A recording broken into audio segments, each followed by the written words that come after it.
नमस्कार नमस्कार, मेरा नाम है राजीव कुमार बजाज यानी आर के बी और मैं हूं उस वक्त एडवोकेट प्रदीप नंबियर जी के साथ। प्रदीप जी नमस्कार। नमस्कार सर, नमस्कार। और प्रदीप जी और मैं कहाँ हैं? नेशन नाउ पर। नेशन नाउ हमेशा हमेशा आपके साथ और हमेशा ही आपके साथ रहेगा। आप सब लोगों को जय हिंद, जय महाराष्ट्र, जय भवानी, जय Shivaji, Vande Mataram. Vande Mataram. To all our viewers in China, नि हाओ। To all our viewers in Japan, konnichiwa. To all our viewers, to viewers in East Africa, South Africa, the continent of Africa, wherever they speak Swahili. Wherever they speak Swahili, isn't that wonderful? And to all our viewers in Kerala, Swagatam. To all our viewers in Tamil Nadu, Vanakkam. And for everybody, Assalamu alaikum, Sat Sri Akal, good evening, and everything else. All the very best to everybody else. So, Pradeep ji, the fact remains that as far as we are concerned, the more we investigate this terror network, the more and more, hidden fifth column cells you begin to find. Yes. I mean, what's going on? These guys have been around now for a long time, and obviously they've been planning this for a very long time. Matlab ke it just so happened that one bloody poster was actually able to expose the entire thing, and it has nothing to do really with Operation Sindoor. This has been planned out about 2.5-3 years before Operation Sindoor even took place. So very clearly, India is under attack, and we are waiting for the Prime Minister to make good on his promise that every terrorist attack will be considered an act of war. I hope he means it. They're working on it, and the way the NIA is doing a fantastic job that was even talked about by the US agencies, saying that the Indian investigation on the right track, and they're doing it a very professional job. And now all the pointers point out to JEM, Jaish-e-Mohammed, Masood Azhar and his people, Yes. whom the Indian army, the armed forces had destroyed the headquarters in Bahawalpur, and we had the entire Masood Azhar family wiped out, and we have got the sisters activities out here carried on by Shaheen Sayyid that's carried on the activities where what you call the group Jamaat-ul-Mominat, the women's group. They are active here. Shaheen Sayyid was actually involved in purchase of cars, handling logistics, motivating women to come out, making a circle. In fact, she was very much in the logistics of this blast which Dr. Umar Muhammad, Umar Nabi carried out. And we all saw how Mr. Umar Nabi talked about suicide bombing and how he justified the very cause. But the fact is, Pradeep ji, let me make it very clear, we are not going to show that because we are not here as a publicity vehicle for all these terrorists. And all those guys who are showing that last video of his, which is actually a recruitment video, let's be very, very clear, rightfully speaking, nobody should show it because that's what these guys depend on. Suicide bombing के पहले आप एक video बना लीजिए और उसके बाद वो सारे जितने भी न्यूज़ नेटवर्क है उसको दिखाना शुरू कर देंगे। मतलब इससे बड़ी बेवकूफ़ी और कोई नहीं हो सकती। आप कृपा करके ना दिखाएं। And one good thing is, that's sir, right. all the Muslim organizations have come openly out against these kind of terrorist activities. They said, that's right. Hang these people, take all the stringent action against them. They are not Muslims. They are not Muslims. Yes, they are not. Absolutely that's what they said. Not. Anybody who does the acts of terror are not Muslims. और मैं एक बार फिर सभी लोगों से request कर रहा हूँ, हमारे जितने भी सोशल मीडिया पर लोग हैं, बाकी सब लोग जो हैं, कृपा करके आप मुस्लिम्स को टारगेट करना बंद कीजिए, especially all these right-wing handles. But you have to be very, very careful. There are lots and lots of these right-wing handles which are actually Pakistani handles, masquerading as right-wing handles from here, who are targeting Muslims, so that हिंदुओं और मुसलमानों के बीच में एक और बड़ी दरार पड़ जाए हिंदुस्तान में. All of us have to be very, very careful, and all parties have to come together here. जितनी भी political parties हैं, उन सब लोगों को इकट्ठे आना पड़ेगा यहाँ पे भारत की एकता और अखंडता बरकरार रखने के लिए. Let's be very, very clear. Now, there are two things here, and let's go straight across to our guests. I think we have a wonderful panel of guests today. Let's go straight across to them. Sameer Bhagre Sahab, how are you, sir? Namaskar. Lovely to see you, sir. Lovely to see you. Sanjay Dwivedi ji, how are you, sir? Jai Shri Ram, Har Har Mahadev, sir, Har Har Mahadev. Har Mahadev. Sameer Bhagre Sahab of the Uddhav Thackeray Sena, and of course Sanjay Dwivedi ji of the Uddhav Thackeray Sena, and Sameer Bhagre Sahab of the BJP. Sameer Bhagre Sahab, the Supreme Court has taken a rather tough view on what the Election Commission in Maharashtra has done. They say कि यार 50% की limit आप cross नहीं कर सकते. आपने जो reservation दी है, डिलिमिटेशन जो करी है नगर परिषद की और पंचायत की और उसके आगे जो आप करने वाले हैं बीएमसी की, उसके अंदर आप कृपा करके 50% की लिमिट क्रॉस मत कीजिए। In fact they have even threatened कि या तो आप इस 50% की लिमिट के अंदर जाइए वरना we will postpone elections again. How do you think such a mistake could have happened sir? Sameer Bagre साहब। देखिए, ये चीज़ें 2-3 जगह हुई है जो मैं, जहाँ तक मुझे जानकारी है। कुछ जगह जैसे जो रिजर्व सीट्स है उसको अलोकेट करने में कुछ म्यूनिसिपल कॉरपोरेशंस और इनके फॉर्मूलेज है, तो उसमें कहीं ना कहीं 50 टू 52.5%, 53% ऐसा हुआ है।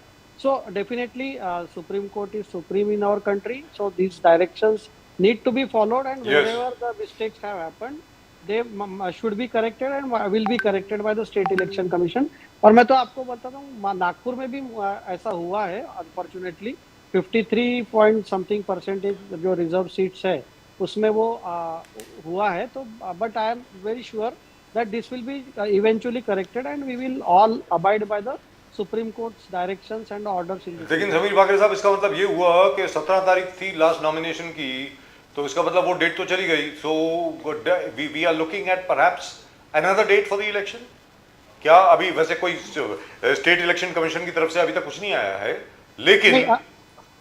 लेकिन हो सकता है कि शायद पोस्टपोन करना पड़े, शायद, मालूम नहीं है मुझको। आप बताएं सर।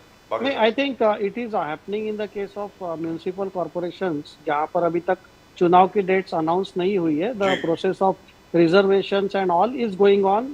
जो सीट्स बाय ड्रॉ होती है रिजर्वेशंस, सो ये जो अभी पहले चरण के चुनाव है उसमें मुझे नहीं लगता कहीं ऐसी दिक्कत है।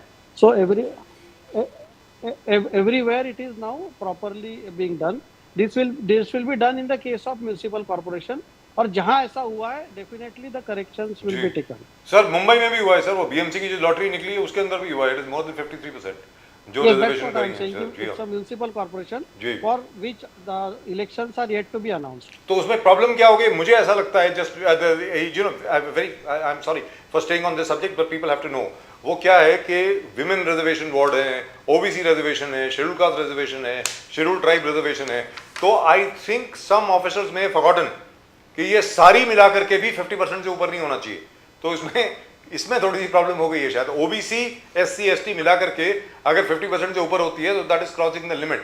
वो जो बैंथियर कमेटी की जो रिपोर्ट आई थी, you can't cross that unless and until parliament passes the law, and the Supreme Court has said very clearly कि भाई we can't break the law, we are bound by it, how can we break the law? And I think they are very justified in that, absolutely। They can't do that।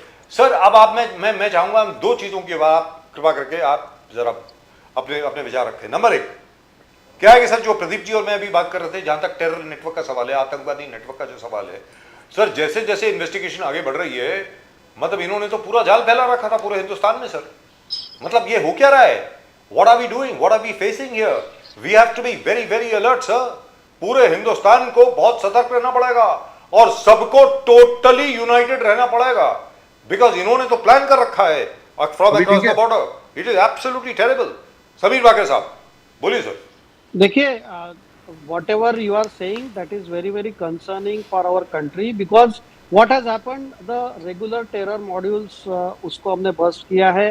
पिछले 11 साल से देश में कई ऐसे मुंबई, अब पहले जैसे बॉम्ब ब्लास्ट हुआ करते थे वैसे नहीं हुए। लेकिन देखिए, आज चोर पुलिस का जो खेल होता है, पुलिस 100,000 बार सक्सेसफुल होती है लेकिन एक बार चोर कभी ना कभी सक्सेस होने की कोशिश करता है। But Raju ji, let us go to the deep of this conspiracy. पहले ऐसा होता था कि भाई भटके हुए नौजवान है, इनको भटकाया गया, इनको रेडिकलाइज किया गया। बट ये जो मॉड्यूल उभर के आया हुआ है, it is very very dangerous. The well qualified doctors who were part of this conspiracy, and they were not only part of this conspiracy but they were leading this conspiracy। yes। मतलब you can say the 2900 kg का ammonium nitrate एक doctor के पास है, and they don't have any justification for their act। all are from affluent families, they are drawing salaries of 4 lakhs per month। कुछ कश्मीरी मुसलमान है, कुछ हमारे लखनऊ की भी एक जो व्यक्ति है जो जैश ए मोहम्मद की वुमन विंग को हेड करना चाहती थी। So this is quite very disturbing, and I am very we are very fortunate that our security agencies have intercepted Unfortunately, one doctor panicked and he triggered that Red Fort blast. But by and large, we were able to trap them, and the conspiracy was mostly nipped in the bud.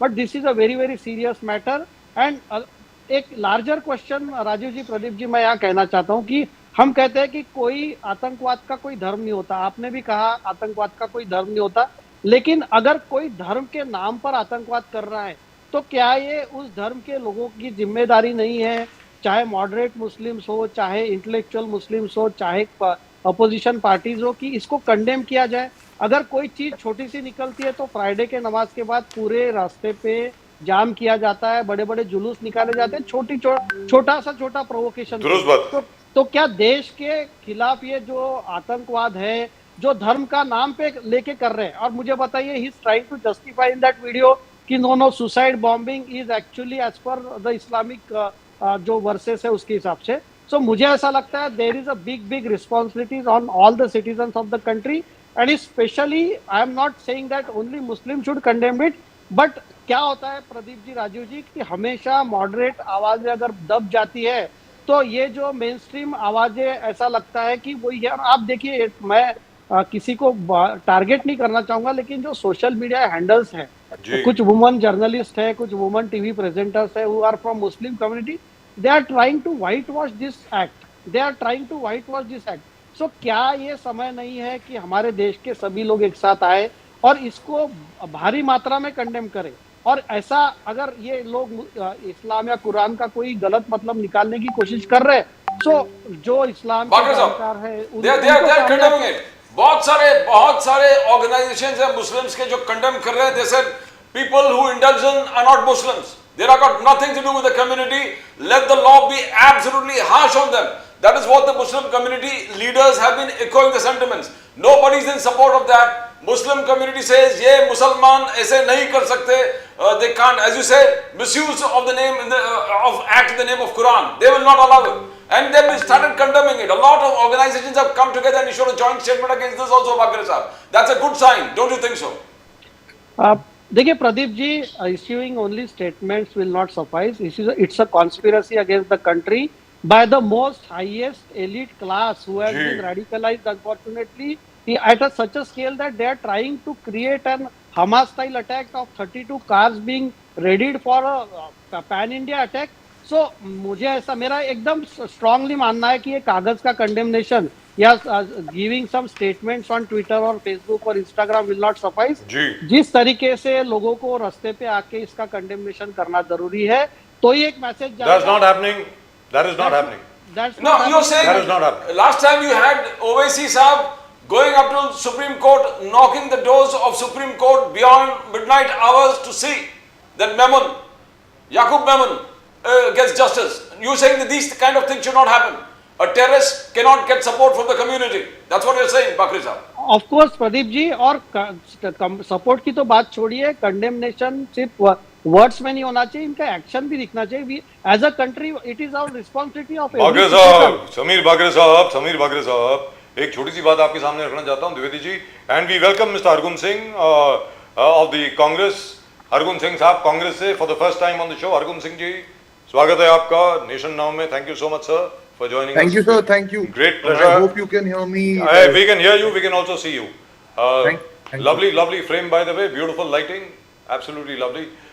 Sameer Bagre साहब, लेकिन मैं आपसे जानना चाहता हूँ दो चीज़ें यहाँ पे सर। नंबर एक, फिलिस्तीन और गाजा को लेकर के जिस तरीके से लोग बाहर आए, फिलिस्तीन के झंडे लेकर के कंडेम किया वगैरह वगैरह वगैरह, वैसा कुछ जब है आपने हिंदुस्तान पे अटैक हो रहा है वैसा कुछ नहीं हो रहा सर।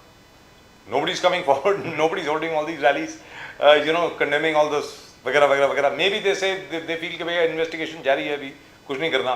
लेकिन दूसरी चीज़ which is far more important for me, Sameer Bagre साहब, मोदी जी ने ये कहा था, बहुत क्लियर शब्दों में कहा था, और इसके ऊपर हम लोगों का डिस्कशन पहले भी हो चुका है कि every act of terrorism will be considered an act of war.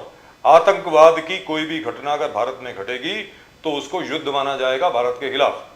तो हम लोग इंतजार कर रहे हैं सर कि भारत का एक्शन कब होगा। जिन लोगों ने इस प्रकार की आतंकवादी घटना को अंजाम किया है, अंजाम दिया है, उनके जो आका बैठे हैं अक्रॉस द बॉर्डर, उनके खिलाफ एक्शन कब होगा? समीर बागरे साहब, वी आर स्टिल वेटिंग। देखिए राजीव जी, जैसे हमारे आदरणीय प्रधानमंत्री जी ने कहा था, रक्षा मंत्री जी ने भी कहा था कि ऑपरेशन सिंदूर कोई खत्म नहीं हुआ है, operation Sindoor still going on, and our security agencies, be it NIA, be it Jammu Kashmir police, be it police ATS of every state are going to the root of this conspiracy.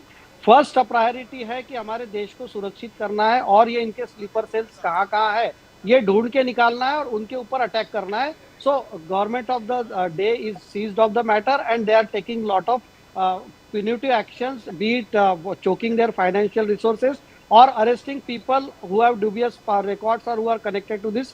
आपने जैसे फिलिस्तीन और हमास का और गाजा का निकाला, तो आज मैं तो कांग्रेस के मेरे मित्र, मैं भी इनसे पहली बार मिल रहा हूँ, तो आज हमने देखा कि प्रियंका गांधी जी ने एक पर्स लेके या एक बैग लेके घूम रही थी जहां पर वो फिलिस्तीन का कॉज को आगे बढ़ा रही थी।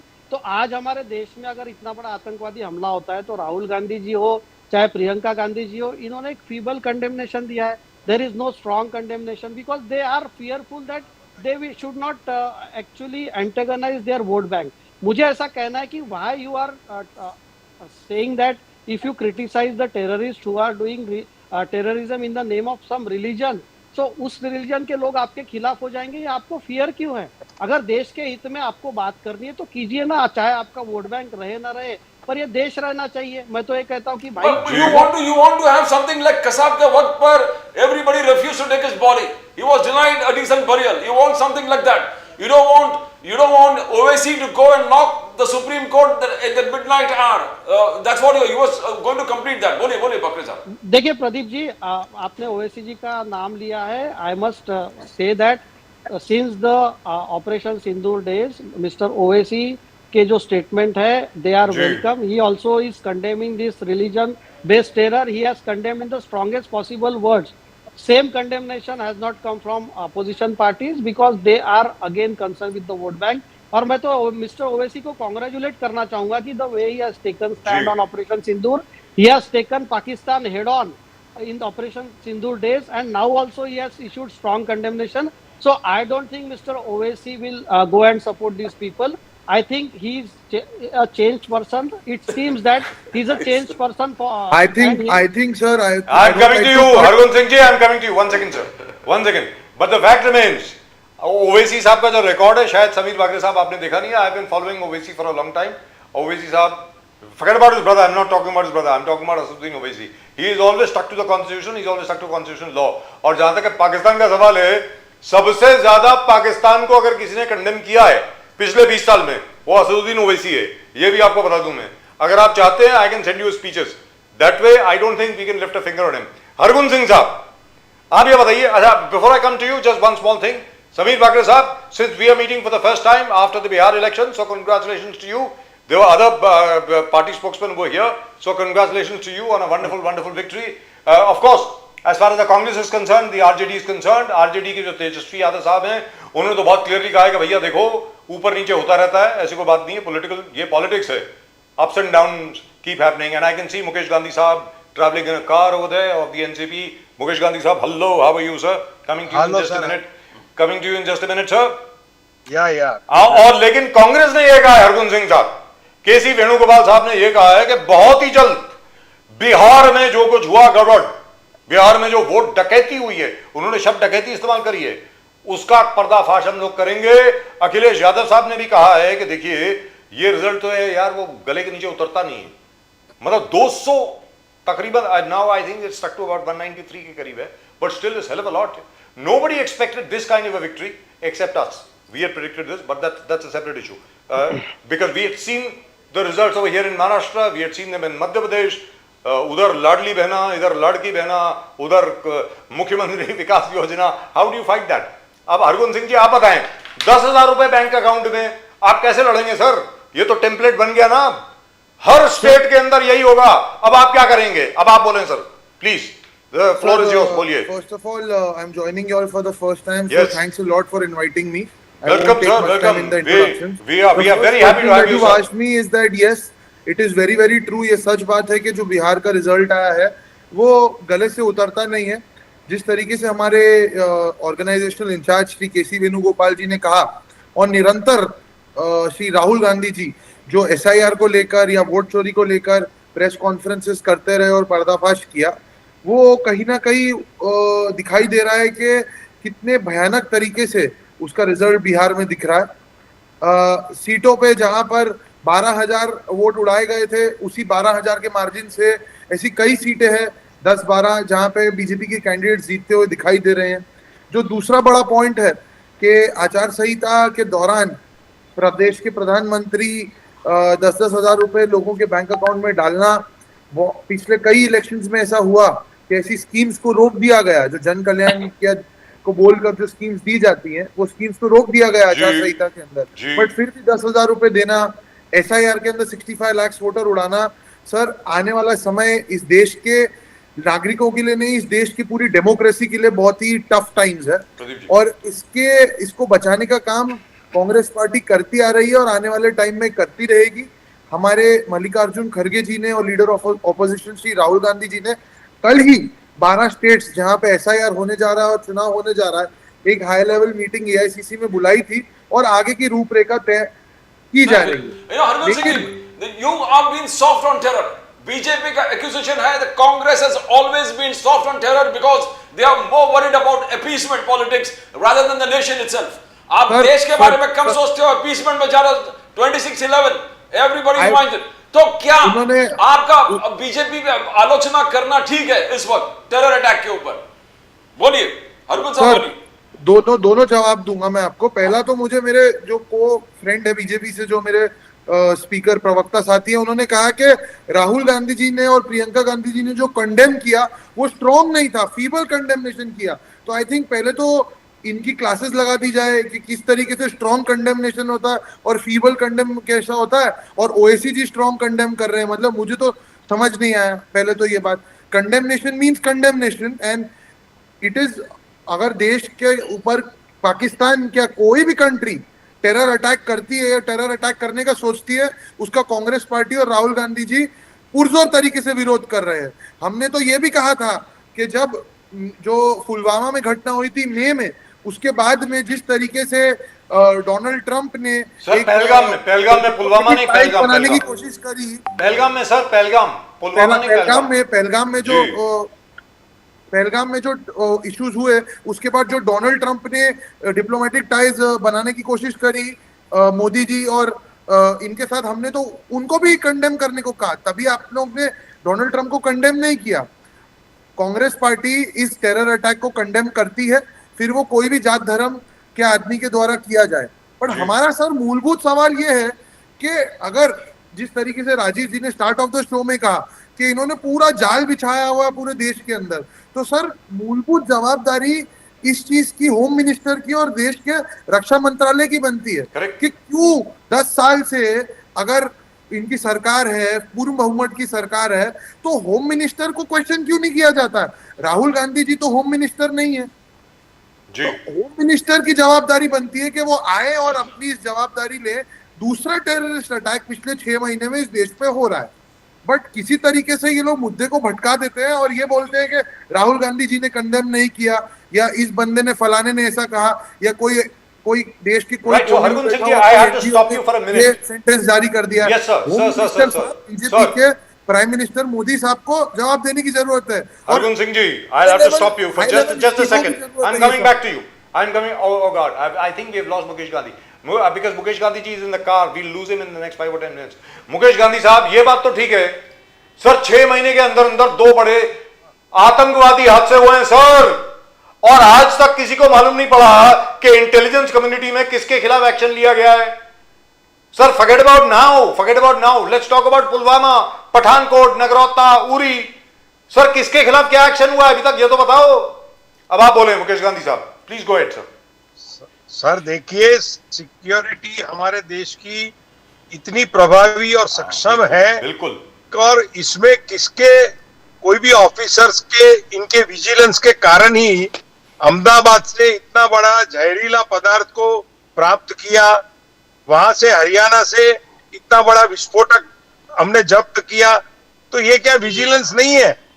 ये इतना बड़ा अटैक करने का जो काम कर रहे थे, एक छोटे से हादसे के कारण आज पूरा उसको बॉम्ब ब्लास्ट कर दिया और उनको खत्म कर दिया। ये तो हमारे देश की एफिशिएंसी है, होम मिनिस्ट्री और डिफेंस की, CIA की, सबकी, पूरी हमारे देश की पूरी जी। ऑफिसरों की। जी मुकेश तो ये इसको प्रेस करना चाहिए। इसकी जगह कांग्रेस सिर्फ यही बात करती है कि हम गलत जा रहे हैं, हम कुछ नहीं कर रहे हैं, हमारी इंटेलिजेंस फेलियर है। अरे इंटेलिजेंस फेलियर तो आप गांधी प्रदेश में जाकर के रॉन्ग इंफॉर्मेशन फैलाते हैं देश के खिलाफ में और सर, इनको 28 डाइवर्ट लोग करते हैं। पहलगाम में मर गए। अरे 28 लोग पहलगाम में मर गए तो वो इंटेलिजेंस फेलियर नहीं है तो क्या है वो? That is a success story. Intelligence failure कैसे हो गई? क्यों? इंटेलिजेंस फेलियर 28 लोग मर गए, उनका गला काट दिया गया, मार दिया गया, वो इंटेलिजेंस फेलियर नहीं है? क्या है वो बताइए मुकेश गांधी साहब। नहीं सर, अरे इतने बड़े देश में कहां से कहां लोग क्या कैसा करते हैं, हाँ। वो उनको पकड़ के lovely। इमीडिएटली उनके ऊपर एक्शन ली गई ना। पर गांधी साहब आपको Intelligence मालूम है failure। यहाँ पर ड्रोन अटैक प्लान किया गया था, ड्रोन अटैक। वहां शाहीन सैयद जो लखनऊ से है, वो रॉकेट किस प्रकार से रॉकेट अटैक होना चाहिए, हमस का जिस प्रकार से इजराइल पर अटैक हो गया, ऐसे डेंजरस अटैक प्लान किया गया था। यहाँ पर एक हमारे महोदय जो गुजरात से, वो चाइना में जाके राइजिन किस प्रकार से बना के पॉइजन पूरे सिस्टम में डाल के लोगों से टेरर अटैक, तो advance stage of terror attacks पर आए थे हम लोग। ये अगर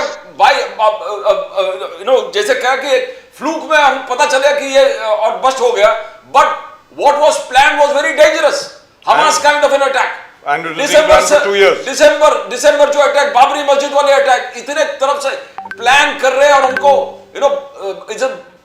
bye chance we have been able to identify it. इस चीज को नकार नहीं सकते मुकेश गांधी साहब। नहीं, देखिए आपने ही अभी खुद में कहा कि ये जो अटैक का इनका सीवियर जो प्लानिंग था, वो प्लानिंग में से खाली 0.1% एक ब्लास्ट हुआ, तो बाकी का सारा षड्यंत्र हमारे इंटेलिजेंस ने पकड़ा ना, उसको रोक के रखा ना, और हमारे देश के लोगों को प्रोटेक्ट किया कि नहीं, वो तो आपको अप्रिशिएट करना चाहिए। और इतने बड़े आतंकवादियों के साथ में जब हमारे देश के देशद्रोही मुसलमान सब इन्वॉल्व होते हैं और घर के ही लोग उसके अंदर मिले हुए रहते हैं, तब इसको पूरा एक अंजाम देने के तक में थोड़ा फर्क तो रहेगा ही। अगर हमारे देश के हर व्यक्ति, कोई हिंदू हो या मुसलमान हो या क्रिश्चियन हो, कोई भी धर्म का हो, वो अगर हमारे देश के हित का काम करेगा और आतंकवादियों को सपोर्ट नहीं करेगा, तो मुझे नहीं लगता है कि हमारा विजिलेंस या इंटेलिजेंस का फेलियर हमको गिनाना पड़ेगा। उतना तो जाकर के इनको, ये लोगों को जाकर के इंफॉर्मेशन देनी चाहिए हमारे इंटेलिजेंस को, जो मिले हुए लोग हैं। और अभी तो मैं तो यही कहता हूं कि गृह प्रधान और वड़ा प्रधान जी ने अभी ये जो जितने भी आतंकवादियों से मिले हुए हैं, इन सबको सजा, जल्दी से जल्दी सजाए मौत देनी चाहिए, फांसी पे लटकाना चाहिए। सर हर एक कोई वही बात कर रहा है, लेकिन जो इंफॉर्मेशन मिली है, जिन मुसलमानों की आप बात कर रहे हैं, वो मुसलमानों से ही मिली है, ये भी आपको बता दूं। But that's a separate issue. आप ये बताइए सर मुकेश गांधी साहब, because I think we have almost, I have to go across to Sanjay Dwivedi साहब, then I come back to Arjun Singh साहब। सर आप ये बताइए आगे क्या? अभी ये तो पकड़े गए, अभी और कितने बिल में बैठे हुए हैं सर, उसका क्या? और दूसरा, मोदी जी ने कहा था हर आतंकवादी हमला युद्ध का ऐलान गिना जाएगा। अब कब हम लोग आक्रमण कर रहे हैं सर पाकिस्तान पे, ये तो बताओ। जुमला था, जंग माफ तो करिएगा, चालू एक हो मिनट गई सर है। बोलने दीजिए मुकेश गांधी को, बोलिए बोलिए। सर जंग तो चालू हो गई है। हाँ, very अभी good। जंग कितने दिन से कितने दिनों के बाद में ये तोप फूटेगी, मिसाइल चलेगी, वो आने वाली कल क्रिकेट सिर्फ खेल के हमारे जंग कर रहे हैं, डिफेंस मैच और खेल प्रधानमंत्री पाकिस्तान बता सकते हैं, इसमें हम कोई कमेंट नहीं कर सकते हैं। राइट। पर सर मैं एक बात आपको कहना चाहता हूं कि अभी हमारे देश के अंदर हिंदू मुसलमानों की एकता का अभियान हमें चलाना चाहिए। और कोई, आपने जैसे अपनी पर्सनल वीडियो में कहा है, वैसे हिंदू मुसलमानों के बीच में विभाजन नहीं होना चाहिए। इतना हमें अभी लक्ष्य रखना चाहिए। Right, so let me go to Sanjay Dwivedi साहब. Sanjay Dwivedi सर, साहब. मैं रजा लेता हूँ sir. Thank you very much, sir. Namaskar, sir. इसमें Thank you very range much. आती नहीं है Thank you बरोबर। so much, sir. Mukesh Gandhi साहब for joining us. Thank you sir, thank you sir. Lovely guest appearance from you. Sanjay Dwivedi साहब. संजय द्विवेदी साहब, ये बताएं, जब ये मसला शुरू हुआ तब हम लोगों ने कहा था कि अनलेस एंड अनटिल कोई बहुत बड़ा आईसीसी का इवेंट है तो हम लोग पाकिस्तान के साथ क्रिकेट नहीं खेलेंगे। अब सर, आईसीसी के इवेंट तो हर रोज हो रहे हैं, कौन सा बड़ा है कौन सा छोटा है। यह भी कहा गया था कि पाकिस्तान के साथ सारे स्पोर्ट्स इवेंट्स बॉयकॉट किए जाएंगे, यहां तो हर रोज हो रहा है कुछ ना कुछ। अभी इंडिया ए और पाकिस्तान ए खेल रहे थे, पाकिस्तान शाइन्स और इंडिया ए खेल रहे थे, लड़कियां भी पाकिस्तान के साथ खेली हैं। अभी हॉकी का भी मैच हुआ है पाकिस्तान के साथ अंडर 23 का, और उसके अलावा एक और क्रिकेट मैच भी हुआ है पाकिस्तान के साथ। तो ये चल क्या रहा है ये तो बताइए संजय द्विवेदी जी। एक तरफ हम बोलते हैं कि पाकिस्तान हमारा दुश्मन है और दूसरी तरफ हम क्रिकेट खेल रहे हैं उनके साथ। अब आप बताएं सर द्विवेदी साहब। देखिए, ये सरकार जो बनी है, जी। ठीक है, आप बिहार में जीत रहे हैं बम्पर वोट से, महाराष्ट्र भी आप जीत गए, 240 सीटें आप लोकसभा में ले आए, एक अलग चीज है ये। लेकिन जिस तरह से आपने खुद ही अपनी बात कह दी, हमें शायद कहने का मौका नहीं मिलना चाहिए कि आज देश में जो स्थिति है वो स्थिति आप भी देख रहे होंगे। किस जुमले से सरकार बनी थी कि आतंकवाद को खत्म कर देंगे, भ्रष्टाचार मुक्त देश बनाएंगे, आतंकवाद मुक्त देश बनाएंगे, महंगाई बेरोजगारी या जो भी चीजें हैं, डॉलर को हम कम कर देंगे, डॉलर इतना नहीं बढ़ेगा। जितनी बातें थी है आज क्या वो पूरी हो रही है। दूसरी बात, जब मुंबई में अटैक हुआ था तो सबसे पहले विरोध करने वाले हमारे गुजरात के मुख्यमंत्री जी थे। उन्होंने जाके वहां विरोध किया, प्रधानमंत्री को तमाम बातें कही और लोगों से बात कही। आज जब भी बात कोई होती है, 11 साल में देख रहा हूं कि 11 साल में जो भी कोई बात होती वो कांग्रेस पे डाल दी जाती। साहब ये कांग्रेस ऐसा कर रही थी। अरे भाई, कांग्रेस अगर कर रही थी तो आपको क्यों बनाया गया भाई? आप 11, हाँ चलो 6 महीने मैंने बात मान ली, जब 6 महीने सरकार बनी थी आपको 2014 में, तो आपको कांग्रेस का नाम लेना चाहिए था। लेकिन अब कांग्रेस कहां से आ गई या दूसरी पार्टी कहां से आ गई कि आप अभी आज तक उन्हीं का आप नाम लेके बचना चाहते हैं, देश की लोगों की भावनाओं को भड़काना चाहते हैं। मैंने सुना तो सर, हम तो उम्र हमारी भी काफी, आपको भी काफी हो गया, समय हो गया है पत्रकारिता करते हुए। पहले हम लोग सुनते थे कि रात में 2 बजे जा रहे हैं लोग, विधायक लोग या जो चुनाव लड़ते थे वो पैसा बांटने जा रहे हैं। पैसा बढ़ता था पहले, और चुनाव आयोग तुरंत वहां पहुंच जाता था या पुलिस वहां पहुंच के उनको गिरफ्तार करने की कोशिश करती थी। कुछ लोग गिरफ्तार होते थे और कुछ नहीं होते थे। अच्छा, पिछले 11 सालों में कभी आपने सुना सर कि कहीं पे भी ऐसी बात हुई हो कि कोई पैसा बांटने गया हो, वहां पे गिरफ्तारी हुई हो? नहीं सुनी होगी आपने। क्यों? अब तो सरकार खुद 10,000 रुपये बांटने लगी। चुनाव आयोग से मतलब नहीं, चुनाव तो अंधा बैठा हुआ है, उसे कोई मतलब नहीं है। SIR कितने वोटरों के नाम काट दे रही है, और वोटर के नाम काट के अगर 15,000 काटने हैं तो 300 वोट से बीजेपी प्रत्याशी जीत रहा या जेडीयू प्रत्याशी जीत रहा, इनके अलायंस में प्रत्याशी जीत रहा। बात यहाँ पे इसकी हो रही है, आज जो देश में अभी तक कभी नहीं हुआ, मैं उसी बात पे आता हूँ आपने कि आज तक देश में कभी नहीं हुआ कि क्या हम इसको ये नहीं कह सकते पैसा बांट के आपने वोट खरीदे? क्या ये चीज नहीं है? या चुनाव को दिखाई नहीं पड़ती? चुनाव को अगर हम 10,000 रुपए बांट रहे हैं, 2100 रुपए बांट रहे हैं, चाहे महाराष्ट्र में बांटे हो, चाहे हमने मध्य प्रदेश में बांटे हो, कहीं बांटे हो। गिरिराज सिंह जी ने, यूनियन मिनिस्टर गिरिराज सिंह ने जो आलोचना किया है संजय राउत जी का, उद्धव ठाकरे जी का, उन्होंने कहा आपने महिलाओं का अपमान किया, महिलाओं को अपलिफ्टमेंट में जो पैसे डालते हैं, आपने कहा कि 10,000 दो और लोकतंत्र को खरीदो। यह संजय राउत जी का स्टेटमेंट था। लोकतंत्र बेचा गया 10,000 में, आप महिलाओं का अपमान किया। उद्धव ठाकरे जी को माफी मांगना चाहिए, महिलाओं से संजय राउत जी को माफी मांगना चाहिए। आपने कैसे कहा कि लोकतंत्र खतरे में? देखिए, गिरिराज जी वगैरह, प्रदीप जी, भाजपा के जितने भी नेता हैं, अब उनके लिए मैं कुछ बोलूंगा नहीं। भाई, चुनाव खत्म हो गया था, अब 10,000 बांट रहे, 10,000 आप क्यों नहीं बांट रहे? ये महाराष्ट्र में लाडली बहनों को 21 रुपए क्यों नहीं बांटे जा रहे? और 10 लाख, कम से 5 लाख बहनों के नाम कम कर दिए गए। उस समय आपने 2 करोड़ 40 लाख बहनों को पैसा बांट दिया। अब क्यों नहीं बांटे जा रहे? अब तो छटनी हो रही है, अब आप क्यों छांट रहे हैं उनमें से? ये क्या मतलब इसका? इसका मतलब क्या चाहिए? मैं कह रहा हूँ 10,000 रुपए आपने जो दिए वो चुनाव से पहले क्यों दिए? मैं ये बात कह रहा हूँ। या माननीय संजय राउत जी कह रहे हैं, या पूरा देश ही जानना चाहता है कि 10,000 रुपए आपने दिए, पहले आपने कहा साहब महिलाओं को हम दे रहे हैं रोजगार करने के लिए जिसकी वापसी होगी, लेकिन बाद में क्या हुआ साहब, उसकी वापसी नहीं होगी, वो अपना रोजगार शुरू करे। तो भैया सरकार 10,000 रुपए कहाँ पहली बात तो आए, और 10,000 अगर आपने बांटे तो चुनाव से पहले क्यों बांटे, और चुनाव में रोका क्यों नहीं? सबसे बड़ी बात तो ये है कि अगर 10,000 में हम बांटने लगे, चलिए हम भी अगले चुनाव में कहेंगे हम भी पैसा बांटने भाई, 15,000 किस रुपए बांटने जा रहे हैं, देखिएगा चुनाव में उनको रोकेगा नहीं क्या? मतलब सरकार के लिए सब छूट, जिसकी सरकार है, जिसकी केंद्र सरकार है, और जो विपक्ष में लोग हैं उनके लिए कोई छूट नहीं। तो ये तो कोई मतलब, आप अगर बांटना था आपको तो आप चुनाव पहले ना बांटते। क्या ये महिला का अपमान नहीं है? बांटना चाहिए था। द्विवेदी जी, क्या बांटते? महिला का अपमान नहीं किया संजय राउत जी ने?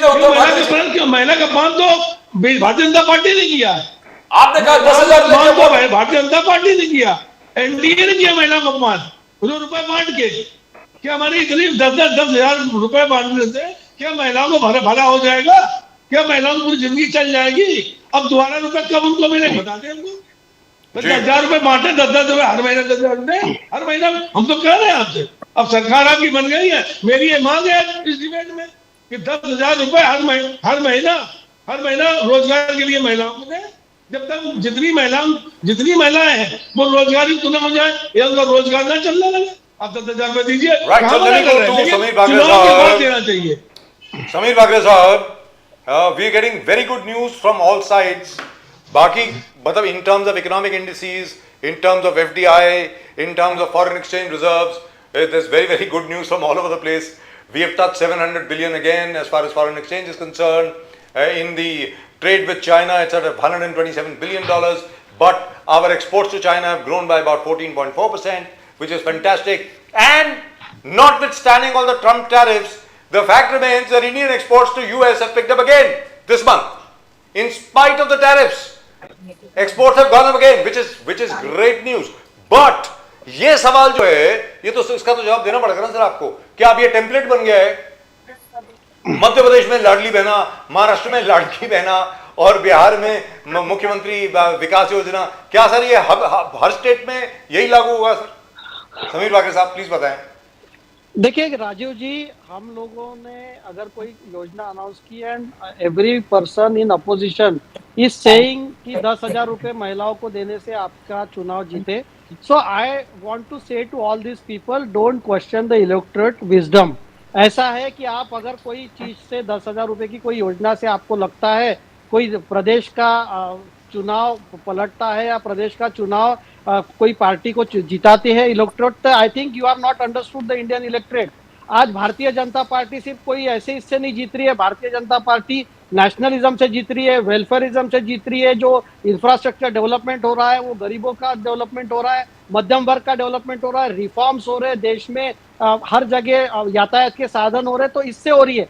आप मुझे बताइए, संजय भाई मुझे बोल रहे थे कि लोकसभा के पहले फिर राहुल गांधी ने 1 लाख रुपए खटाखट क्या बोला था, वो क्या योजना थी उनकी 2019 के पहले की, क्या योजना थी जो न्याय योजना के तहत वो बात कर रहे हैं।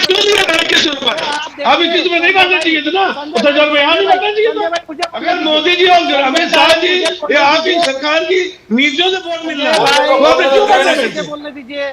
आपके पास आते हैं संजय भाई, आपके पास आएंगे, मुझे बोलने दीजिए।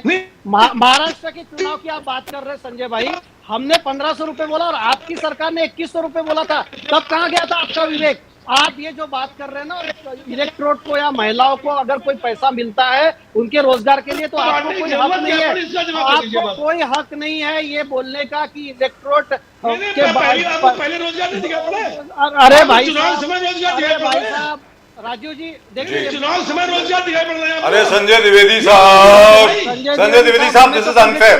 संजय द्विवेदी साहब दिस इज अनफेयर सर, ये अनफेयर बात का आप कर रहे हैं सर, उनको बोलने दीजिए प्लीज। ये आपका चैनल है, जितना मर्जी बोलिए, मेरे पास बहुत टाइम है, कोई टेंशन नहीं है, यहाँ पे कोई टाइम लिमिटेशन नहीं है, अपना चैनल है, कोई प्रॉब्लम नहीं है, आप जरूर बोलिए, आपके पास आते हैं ना वापस। समीर बाकरे जी आप कुछ बोल रहे थे, प्लीज बोलिए। देखिए संजय भाई और मेरे कांग्रेस के मित्र, अगर इन्होंने कोई योजना अनाउंस की, इनके राहुल गांधी ने लोकसभा के पहले 1 लाख रुपए खटाखट महिलाओं को देने के वादे किए, उसके फॉर्म भी भरे गए, तब ये सब चलता है। राहुल गांधी ने न्याय योजना 2019 में दी 72,000 रुपए का, वो चलता है। ये जब 2100 रुपए लाडली बहना को प्रॉमिस करते हैं महाराष्ट्र में, तो सब चलता है। देखिए राजीव जी, प्रदीप जी, मैं आपको कहना चाहता हूँ, आज भारत की जो जनता है वो क्रेडिबिलिटी देखती है, कौन प्रॉमिस कर रहा है ये देखती है। नरेंद्र मोदी साहब के नेतृत्व में जो सरकार चल रही है, माननीय देवेंद्र जी के नेतृत्व में जो महाराष्ट्र की सरकार चली, उसकी एक क्रेडिबिलिटी है। अगर कोई उद्धव ठाकरे साहब जो 25 साल जिन्होंने बीएमसी पे राज किया, उन्होंने कुछ नहीं किया, उसके बाद उनके मुंह से अगर कोई योजना निकलती है, कोई सीरियसली नहीं लेता। और मेरे कांग्रेस के मित्र मुझे ट्यूशन पढ़ाने की बात कर रहे थे, तो मैं तो बोलता हूँ कि भाई साहब, आपके राहुल गांधी और आपकी कांग्रेस पार्टी पहले ए के एंटोनी साहब के रिपोर्ट पढ़ ले कि आप इतने चुनाव क्यों हार रहे हैं। आपको पढ़ाई करने की जरूरत है, हमको नहीं है। हम देश के जनता के बीच में है। कांग्रेस पार्टी में अनफॉर्चुनेटली वोटर्स कुछ बचे हैं और लीडर्स है, कोई कार्यकर्ता बचे नहीं है। भारतीय जनता पार्टी 50, 60, 70 साल से कार्यकर्ताओं की पार्टी रही है। सो आप जमीन पे जाइए, ट्यूशन आप लगाइए, हमको ट्यूशन लगाने की जरूरत नहीं। और हम जनता के बीच में जाते हैं और रोज सीखते हैं। और मेरा एक कहना है कि आज ये टेम्पलेट आप जो राजू जी बोल रहे हैं ना, it's not so simplistic as you are saying. Unless and until the government performs. आप मुझे बताइए अरविंद केजरीवाल जी क्यों हारे? अगर उन्होंने इतनी चीजें और प्रॉमिस की थी जब शीश महल के लिए हारे, शीश महल की वजह से, और क्या। और तो Congress also worked with you. In fact I remember and I asked my friends in the Congress in Delhi. I am from Delhi as you know. So I had asked them, अबे यार तुम क्यों खुश हो रहे हो? केजरीवाल अगर हार गया तुम झगड़ा क्यों कर रहे हो अभी? मेरा तो ये, मुझे तो ये समझ में नहीं आता। अब आप बोलें समीर बाकरे साहब, प्लीज गो।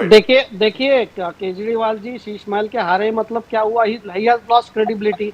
और केजरीवाल जी अगर जीतते थे तो कांग्रेस पार्टी का ही वोट शेयर लेके जाते थे, इसलिए कांग्रेस पार्टी बेगानी शादी में अब्दुल्ला दीवाना जैसे नाच रही है, क्योंकि उनको here you are right. I'll tell you again, Bakre साहब, राहुल गांधी जी जब कह रहा है कि prime minister Modi is not contradicting president Trump in the open, आज फिर ट्रंप ने कहा आई स्टॉप द वॉर, मैंने जंग को रोक दिया, I got the cease fire done, I stop the war. The point Rahul Gandhi is trying to put across is why is prime minister Modi not contradicting, confronting Trump in the open, in public platform? इसके लिए शायद जवाब तो देना पड़ेगा बाकरे साहब। Pradeep ji, we have discuss this topic up 3 times, लेकिन मैं कहना चाहता हूं कि जैसे foreign policy is a serious business, ये कोई क्रिकेट की कमेंट्री नहीं है कि सामने वाले ने कुछ बोल दिया तो आपको उसका जवाब देना है। आप एक मैच्योर देश है, मैच्योर कंट्री है। हमारे प्राइम मिनिस्टर साहब ने जो पेशेंस दिखाया है उसके कारण भारत का आज ट्रेड डील के करीब है। आपने ही बताया, आंकड़े बताया कि यूएस में फिर से एक्सपोर्ट बढ़ गया है और नए नए मार्केट्स हमारे खुले हुए हैं। सो जैसा ट्रम्प साहब को इंटरनेशनल फोरम में कोई सीरियसली नहीं लेता, वैसा ही हमारे देश में राहुल गांधी को कोई सीरियसली नहीं लेता, because he is not standing on one aspect.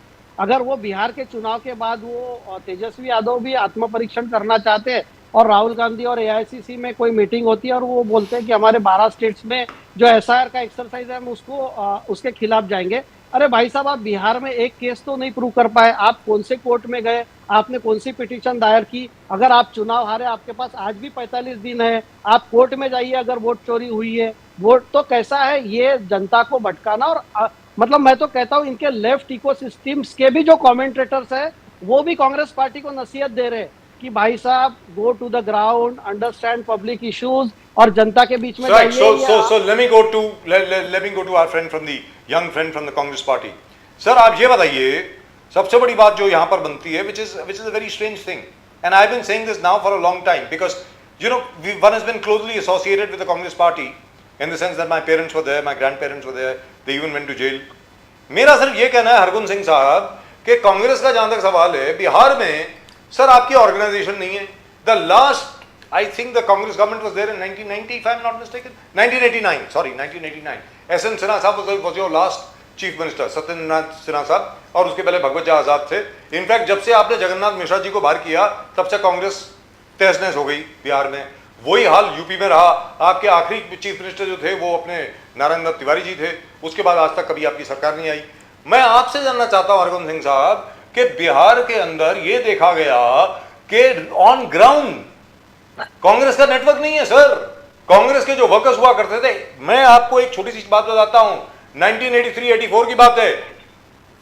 I was very new in journalism at that time. Sir कोई गांव ऐसा नहीं था, कोई तहसील ऐसी नहीं थी, कोई जिला ऐसा नहीं था जहां पर कांग्रेस का ऑफिस ना हो, कांग्रेस के लोग ना हो, कांग्रेस के हर पंचायत के अंदर कांग्रेस का शख्स ना हो वहां पे। आज की तारीख में सर कोई मिलता नहीं है। हरगुन सिंह साहब, आप कांग्रेस का जो ग्राउंड का नेटवर्क है उसको एक बार फिर पुनर्जीवित कैसे करेंगे? हरगुन सिंह जी अब आप बोले, प्लीज गो इट। सर पहले मैं आपकी बात को जवाब देता हूं कि सच बात है कि हमारा ऑर्गेनाइजेशन इज लिटिल वीक। तो जब भी बिहार की बात आती है या उत्तर प्रदेश की भी आपने जो बात कहा, जी थोड़ा सा हमारा ऑर्गेनाइजेशन वहाँ वीक है और इसीलिए हम लोग अलायंस के अंदर 60 to 65 सीट्स पे इलेक्शन लड़ रहे थे। And it is not a hidden fact, और इस चीज के ऊपर हमारे जो इंचार्जेस रहे हैं और इन्होंने भी बहुत मद्देनजर रखा है, और आने वाले 5 साल में संगठन को किस तरीके से रीबिल्ड किया जाए 5 साल 10 साल बाद, और किस तरीके से एक पॉजिटिव वातावरण ग्राउंड वर्कर्स पे रहे संगठन को लेकर, उस पर 100% काम किया जा रहा है सर। लेकिन कांग्रेस के वीक होने की वजह से आप SIR को जायज बता दो, ये मुझे नहीं लगता। ये बीजेपी सिर्फ एक पर्दा डालने की कोशिश कर रही है, और राहुल गांधी जी की जो वोटर अधिकार यात्रा थी वो सबसे, मुझे लगता है कि सबसे हाईलाइट पॉइंट रहा पूरे बिहार के चुनाव का भी।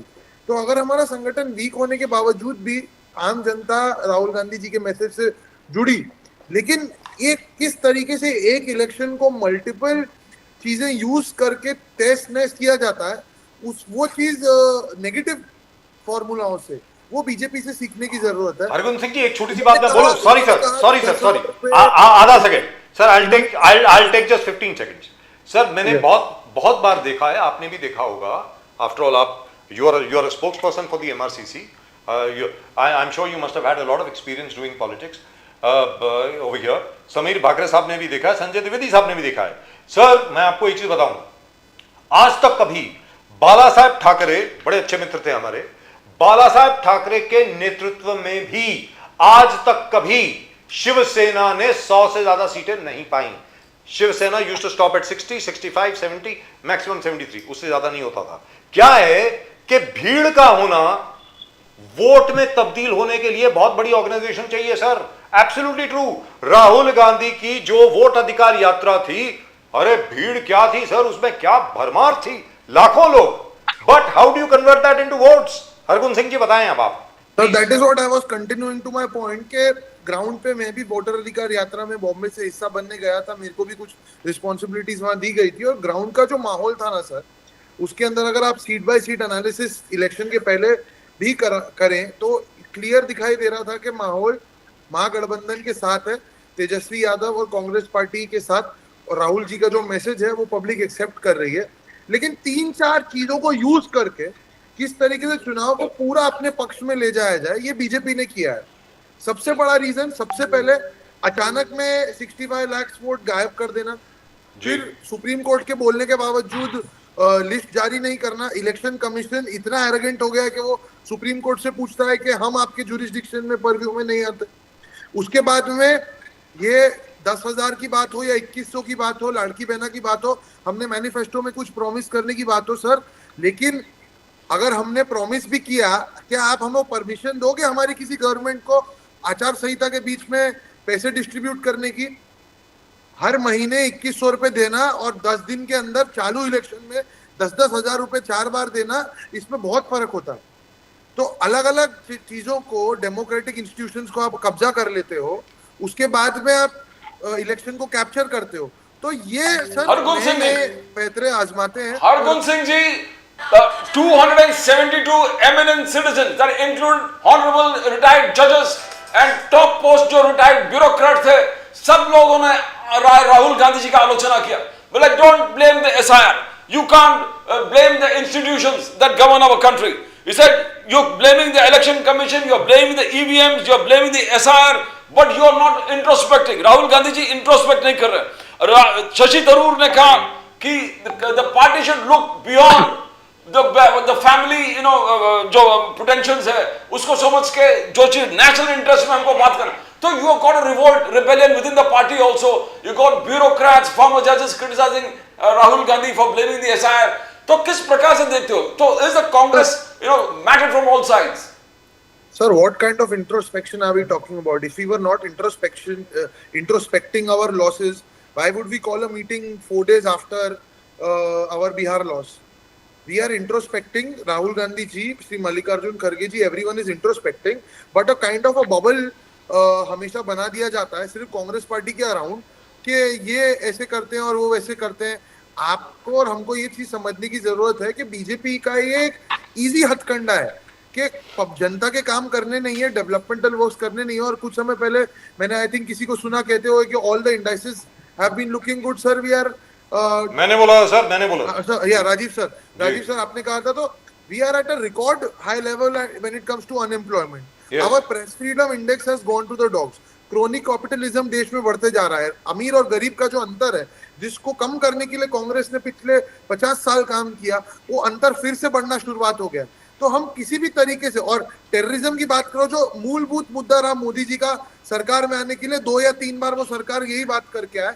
हम 6 महीने के अंदर 2 टेररिस्ट अटैक होते हैं और गांधी जी यहाँ पे बैठ के कहते हैं कि अरे एक आध अटैक हो गया, इतना अटैक हमने बचा लिया. सर मैं आपको कहूंगा कि आप ये तो मतलब जिम्मेदारियों से भागने वाली बात हो गई ना सर. आपको एक फंड दिया जाता है एक देश की होम मिनिस्ट्री को, एक जनता चुनकर आपको एक दायित्व देती है, तो आपको उसको निभाने की जरूरत है.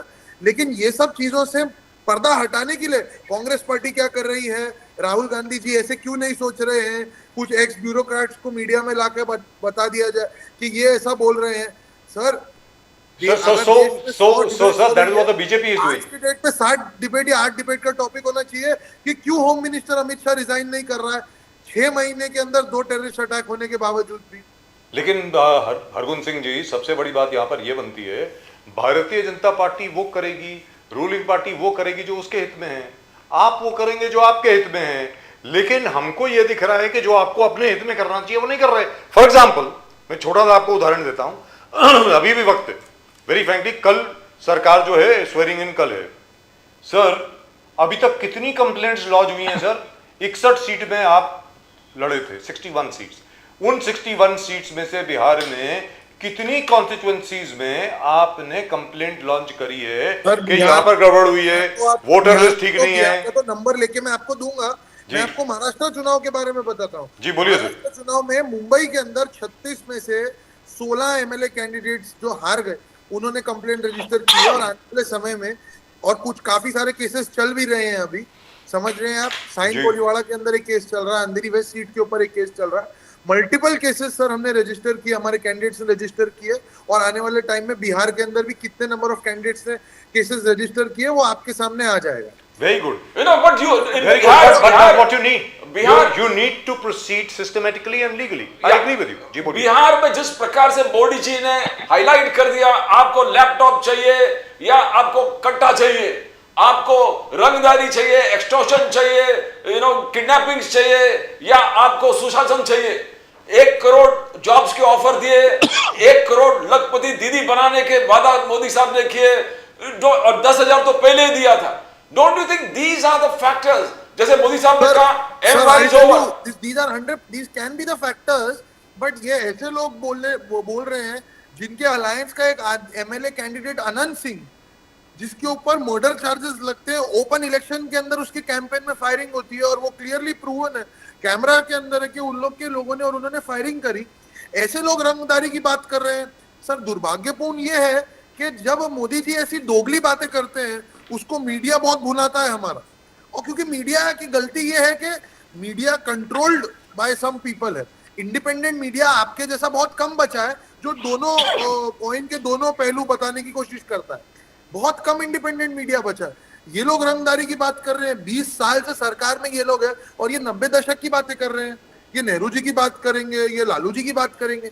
सर पिछले 5 साल में इन्होंने क्या प्रूव किया, कितने रोजगार दिए, उसके ऊपर बात नहीं करते हैं. और मैं आपको सर एक चीज बोलूंगा, 30 seconds last, then you can take it to the other topic. Just because merely you are good at talking something and there you have some ways to communicate those lies in the people does not mean you are running a good government. And there will be a time and we are fighting towards it. अगर हमको घर बैठना होता कांग्रेस को और Congress party को, तो sir मैं 30 साल का हूं, मेरे जैसे बहुत यूथ कांग्रेस के वर्कर्स और कांग्रेस पार्टी के वर्कर्स हैं, हम गली गली जाकर बॉम्बे के अंदर बीएमसी इलेक्शन के लिए वोट चोरी की तलाशी नहीं ले रहे होते, हम लोकल इश्यूज के ऊपर बात नहीं कर रहे होते, हम लड़ रहे हैं। और there will be a time where we will prove that what we are saying today was correct. Right. So Samir Bagre ji, this is something which is very important. I'll go to Dwivedi ji after that, but this is very important. A point that was raised by Hargun Singh ji. I just want you to a short answer from you. Then I'll go to Dwivedi ji. Then I'll come back to you, Samir Bagre साहब. जो हरगुन सिंह जी ने जो बात करी, sir उसमें एक दम तो है सर। 20 साल से आपकी सरकार है, यानी 18 साल से आपकी सरकार है बिहार में, और आप अभी तक बात कर रहे हैं लालू यादव की, और आप अभी तक बात कर रहे हैं क्या वो जंगल राज की वगैरह वगैरह। सर लास्ट ईयर, पता नहीं आपको याद है कि नहीं, याद होगा ही वैसे आपको, 2024 में सर तकरीबन 30 ब्रिजेस, 30 पुल और पुलिया बह गए थे बिहार में, अभी तक नहीं बने सर। लेकिन फिर भी आप लोगों ने कन्विंस कर दिया लोगों को कि भैया हम ही हैं आपको जो बचा सकते हैं। अब आप ये बताइए सर, और अगर आप कीमतों, in fact I am surprised, why is the Congress not comparing prices? These were the prices in 2014, 2013-14. These are the prices now. I don't know. अब आप वोट चोरी की बात कर रहे हैं, किसी और की बात कर रहे हैं, वो लोगों के समझ में नहीं आती है। In that sense you are very lucky Sameer Bagre साहब। 18 साल से बिहार में आपकी सरकार थी, तो डेवलपमेंट तो अभी तो बिहार सर स्विट्जरलैंड होना चाहिए। अब आप बताएं बागरे साहब, प्लीज गो अहेड। देखिए, अगर उस लॉजिक से तो 55-60 साल में कांग्रेस की सरकार थी, तो फिर गरीबों के 55 करोड़ अकाउंट भी नहीं खुले थे, शौचालय नहीं दिए थे। करेक्ट। तो मेरा इसलिए तो आपको चुना सर लोगों ने, इसलिए चुना आपको। मारो ना। जी। देखिए, आज जो यंग जनरेशन है जिन्होंने जंगल राज देखा नहीं है, और आपने सिर्फ एक जंगल राज और मोदी साहब का एक भाषण का एक किस्सा सुना है। मोदी साहब ने ऐसे कई गिनाए हमारे जो अचीवमेंट्स है केंद्र सरकार के और राज्य सरकार के, सुशासन बाबू करके नीतीश जी का आप तारीफ किया हुआ है। तो मेरा ऐसा कहना है कि उनके भाषण का एक मुद्दा जंगल राज था, और हमारे यंग जनरेशन को ये जानना जरूरी है कि कन्विक्टेड क्रिमिनल एक लालू प्रसाद यादव है जिसके साथ कांग्रेस पार्टी खड़ी है, और लालू यादव जी के बेटे मुख्यमंत्री के उम्मीदवार है, तो जंगल राज का रेफरेंस तो आएगा। अगर कांग्रेस पार्टी और राष्ट्रीय जनता दल अगर कोई दूसरा कैंडिडेट लेता जो पार्टी और परिवार से नहीं है उनके, तो अगर उसमें पता चल जाता कि क्या जंगल राज है और कैसा है। देखिए, 18 साल के जो हमारे वोटर्स हैं, जो नए वोटर्स हैं, उनको एक अगर पास के बारे में बताया जाए तो उसमें कोई गैर नहीं है जी। मेरा इतना छोटा सा जवाब रहेगा। हमने हमारी 100 चीजें अच्छी बताई, लेकिन उसके साथ हमको ये भी बताना है कि जंगल राज में क्या हुआ करता था, तो एक हमने लोगों के सामने रखा। और उस वक्त का जंगल राज लोगों को आज तक याद है, क्योंकि उसके कारण बहुत लोगों के परिवार तबाह हुए। द्विवेदी जी, क्या आपने अनुमान लिया है बिहार चुनाव से, क्या एंड ऑफ कास्ट सिस्टम, जैसे मोदी साहब ने कहा end of caste system Bihar से खत्म हो गया, यह फ्यूचर है। और सोशल जस्टिस, लोगों ने वहां सोशल जस्टिस के लिए वोट किए, मुस्लिम यादव के नहीं वोट किए, महिला यूथ के लिए वोट किए। किस प्रकार से देखते हो चुनाव, आप बहुत करीब से देखे हो द्विवेदी जी? देखिए, बागड़े साहब ने सर अभी एक बात कही अपने उससे पहले वाले में कि साहब हमने इंफ्रास्ट्रक्चर बना दिया, अपने सड़कें बना दी, हमने गरीबी दूर कर दी, हमने महंगाई कम कर दी। इस इतने मुद्दे इन्होंने पिछले 5 सालों में किए। जंगल राज साहब 20 साल पहले चलिए, उसकी बात अलग करते हैं। फिर 10,000 रुपए बांटने की जरूरत क्या पड़ गई सर? अगर राहुल गांधी जी हम अपने मैनिफेस्टो में कहते हैं तो हम 1 लाख रुपए देंगे या तेज प्रधान का नौकरी देंगे, तो उन्होंने तो कहा ना हम चुनाव के बाद हमें आप जिताएंगे, हम आपको देंगे। लेकिन उन्होंने पैसे तो नहीं बांटने शुरू कर दिए ना, कि चुनाव से पहले आपको 21 रुपए महाराष्ट्र में याद आते हैं, मध्य प्रदेश में 21 रुपए याद आते हैं, और इसके बाद आपका फंड नहीं है।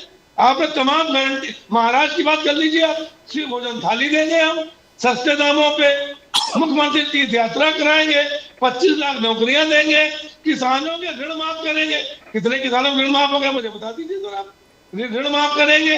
और इसके बाद आपने कहा था हम जो बिजली बिल आते हैं उसमें कटौती करेंगे। ऐसे तमाम चीजें थी। आप नहीं, किसानों को कितने मिल उन्होंने कर्ज माफ कर दिया, कितने ऋण माफ कर दिया, या 21 रुपए महीने को दिए कि नहीं दिए, या दिए कि नहीं? आपने 7,500 रुपए पर बहनों को, कम से कम 2,40,00,000 बहनों को आपने दिया। देने के बाद आप आज कह रहे हैं मेरे पास फंड नहीं है, या फंड हम इंतजाम नहीं कर पा रहे। तो भैया 10,000 रुपए आपने यहाँ बांट दिए, क्यों बांट दिए? साहब हम रोजगार उपलब्ध कराने के लिए दे रहे हैं।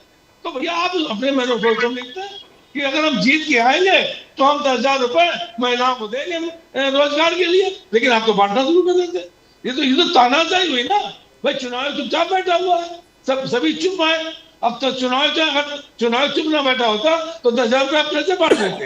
हमारा यही मतलब है कि यहाँ देश में सिर्फ तानाशाही करके ना कोई जात धर्म की बात नहीं है, सामाजिक उत्थान की बात नहीं है, देश हित की बात नहीं है। एक सूत्री कार्यक्रम है, चाहे दिल्ली हो, चाहे महाराष्ट्र हो, चाहे हिमाचल हो, चाहे कोई भी देश, कोई भी राज्य हो, वहां पे हमको चाहे पैसा मांगना पड़े, चाहे हमको कट्टा लगाना पड़े, चाहे बंदूक लगाना पड़े, चाहे चुनाव को खरीदना पड़े, और हमें जीतना है। द्विवेदी जी, महाराष्ट्र में आप चलेंगे, द्विवेदी जी, मध्यम वर्गीय की मदद कर पाएंगे, ना आप गरीब की मदद कर पाएंगे, ना महंगाई कम कर पाएंगे। महाराष्ट्र में आप कांग्रेस की आलोचना कर रहे हो। महाराष्ट्र में द्विवेदी जी, उद्धव ठाकरे जी और सामना मिलकर राहुल गांधी जी कांग्रेस का आलोचना कर रहे हैं। आप कह रहे हैं बिहार में राज ठाकरे था क्या, कांग्रेस किस प्रकार से हार गया? आप राज ठाकरे को एक बहाना बना के युति को तोड़ रहे हो। महाराष्ट्र में क्या अकेला जाना आपने तय कर दिया? तो क्या ये फिर वही गड़बड़ कि साथ में लड़े थे, मोर्चा में साथ में थे, वोट चोरी के खिलाफ आंदोलन सत्य मोर्चा में साथ में थे, अब अकेला लड़ रहे हो आप? कांग्रेस अकेला लड़ रही है और आपने आलोचना कर दिया राहुल गांधी जी का। प्रदीप जी देखिए, आलोचना सामना है। आज आप पत्रकार हैं, एक डिबेट में बैठे हुए हैं, हम आपसे डिबेट कर रहे हैं, तो आपके मन में जो प्रश्न आएंगे, जो चीजें आएंगी हमसे आप पूछेंगे। अगर आपका पेपर चल रहा होता, प्रिंट मीडिया, उसमें आपकी जो आपको संपादकीय अच्छी लगती वो संपादकीय देते। देखिए सामना प्रेस है, हमारा मीडिया का रूप है। चलता हम तो जब सरकार में थे भाजपा के साथ, तो हम भाजपा सरकार की बुराई करते थे। ये तो आप चाहे देख लीजिए, आप चूंकि महाराष्ट्र में आप देख लीजिए, महाराष्ट्र जब तक सरकार चली है बराबर सरकार की विरोध हम लोग करते रहे। क्यों करते रहे? ये पेपर है सर, उसमें हम और राहुल गांधी जी की आलोचना कर रहे हो आप। राहुल जी, आपने भी बताया राहुल गांधी जी की आलोचना कर रहे हो। प्लानिंग गलत था, बैठकें नहीं हो रहे थे, सब पार्टी का मीटिंग नहीं ले रहा था, अलग अलग सीट का बंटवारा में आप डिले कर रहे थे।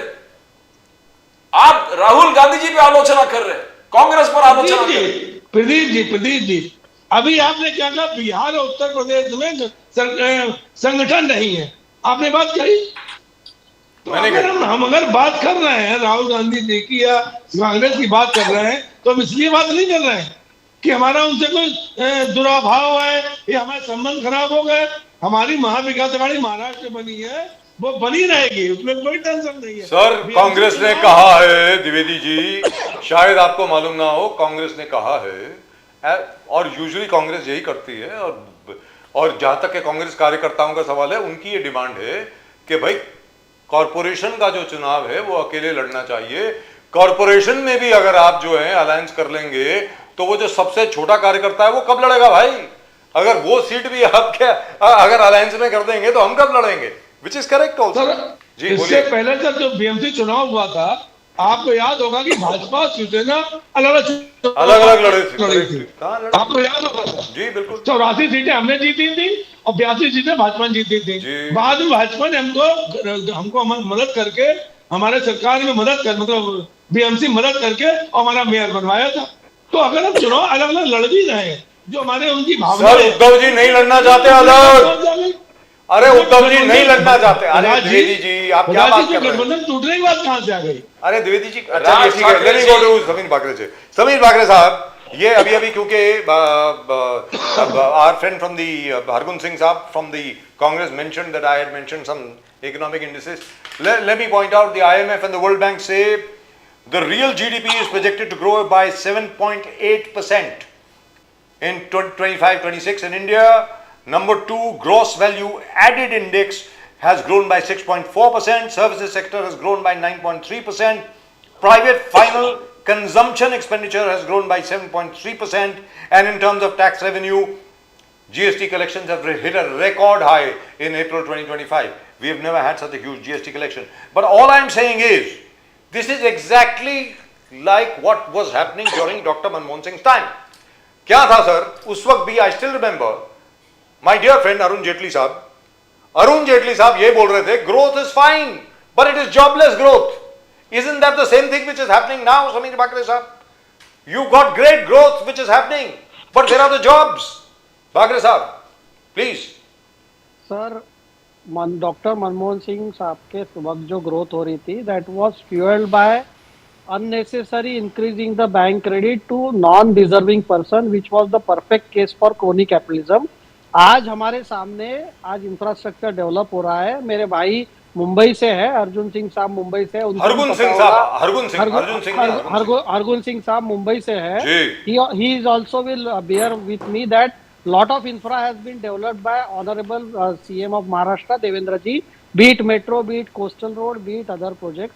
So अगर ये ग्रोथ हो रही है और IMF जैसे इंस्टीट्यूशन भारत के बारे में बोल रहे हैं और देखिए सर इतने इंफ्रास्ट्रक्चर प्रोजेक्ट्स हो रहे हैं, आपने भी काफी बार ये चीज हाईलाइट किया है कि there should be some change in measuring the employment figures.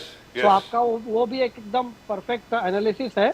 So I am saying that the organised sector, be it EPFO, be it other sectors, वहां पर काफी एम्प्लॉयमेंट बढ़ी है.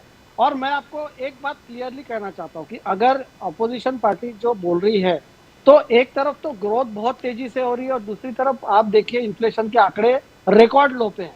दूसरी तरफ आज स्टेट बैंक और बाकी बैंकिंग इंडस्ट्री का जब कांग्रेस पार्टी की सरकार थी और जो दो वर्ल्ड फेमस इकोनॉमिस्ट थे डॉक्टर मनमोहन सिंह जी और अपने रिजर्व बैंक के जो गवर्नर थे राजन साहब, उनके इसमें भारत के बैंकिंग सेक्टर में 15% के ऊपर का NPA हो चुका था. सो इनका जो क्रोनी कैपिटलिज्म था और 2014 से लेके जो मोदी साहब ने और निर्मला जी ने और अरुण जेटली साहब ने जो रिफॉर्म्स किए बैंकिंग सेक्टर में, उसके कारण आज हमारा बैंकिंग सेक्टर हेल्दी हुआ है, उसके कारण हमारे देश की इकोनॉमी हेल्दी हुई है, private sector has picked up. So मेरा ऐसा मानना है कि अगर हम लोग देखना चाहते हैं सही में, आप हमको क्रिटिसाइज कीजिए, लेकिन जहां अगर कुछ काम है, जहां एम्प्लॉयमेंट जनरेशन हो रहा है, तो देखिए जनता द्विवेदी जी और मेरे मित्र सिंह साहब का क्यों नहीं सुन रही है? Because they are taking the issues which are non existence और which are not true.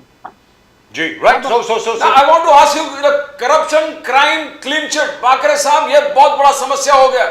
Opposition, Sakpal ji, everybody चिल्ला चिल्ला के बोल रहे जो करप्शन, क्राइम को आप क्लीन चिट कैसे देते हैं?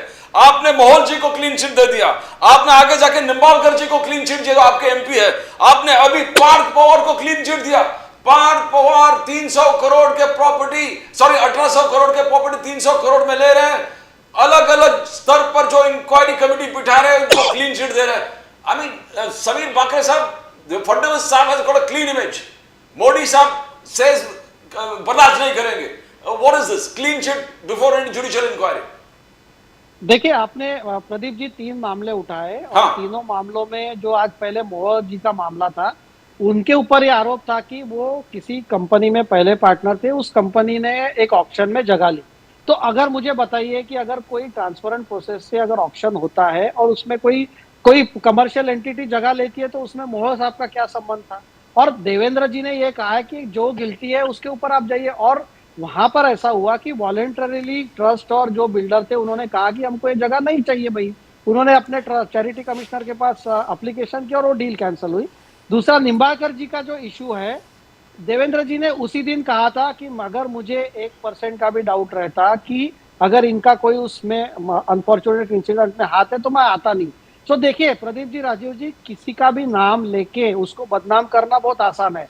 अगर 40-40 साल का किसी का राजनीतिक करियर है, आप कोई घटना में सिर्फ एक अपोजिशन पार्टी के कोई प्रवक्ता या कोई एक व्यक्ति जाके वहां कहता है कि इनका हाथ है.